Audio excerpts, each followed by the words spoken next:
पप्पा हो. तुम्ही कधी पण स्वतःच्याच कविता सादर करता, कधी तर दुसऱ्यांची करत जा. कोणाची सादर करायची? साक्षी दीदी. कोणती साक्षी? हा हा, साक्षी कदम.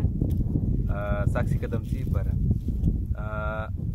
शब्द कवडसा साहित्य परिवारातील कवयित्री साक्षी कदम खूप छान लिहिते. ती म्हणते, तिच्या 4 ओळी आपण ऐकूया. कुणीतरी विचारलं जगणं म्हणजे काय? कुणीतरी विचारलं जगणं म्हणजे काय? ती म्हणाली, फुटपाथवर फाटक्या कपड्यात गुंडाळलेल्या बाहुल्या. फुटपाथवर फाटक्या कपड्यात गुंडाळलेल्या बाहुल्या, उन्हात वनवन फिरणाऱ्या सावल्या. फुटपाथवर फाटक्या कपड्यात गुंडाळलेल्या बाहुल्या, उन्हात वनवन फिरणाऱ्या सावल्या. 8 दिवसाची पोटातली आग, कपाळी आट्यान गरिबाचा डाग. मंदिराच्या पायऱ्यावरचं भिकारी, ठिगळात गुंडाळलेली लाचारी.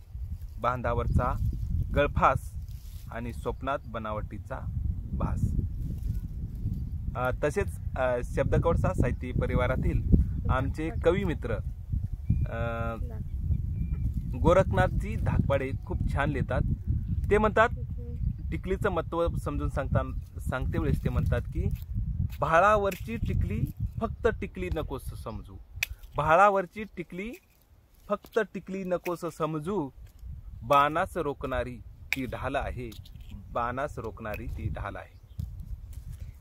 अशा माझ्या कवी मित्राच्या आणि मैत्रिणीच्या कविताच्या 4 ओळी होत्या.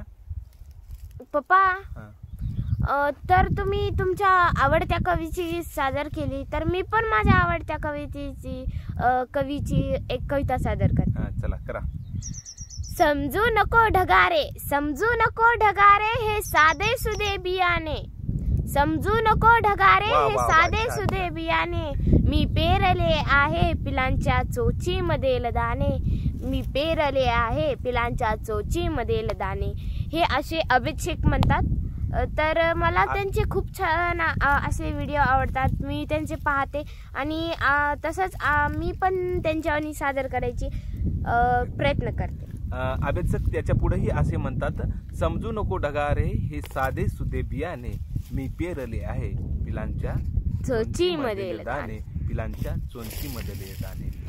मिटणार प्रश्न नाही गळफास घेतल्याने.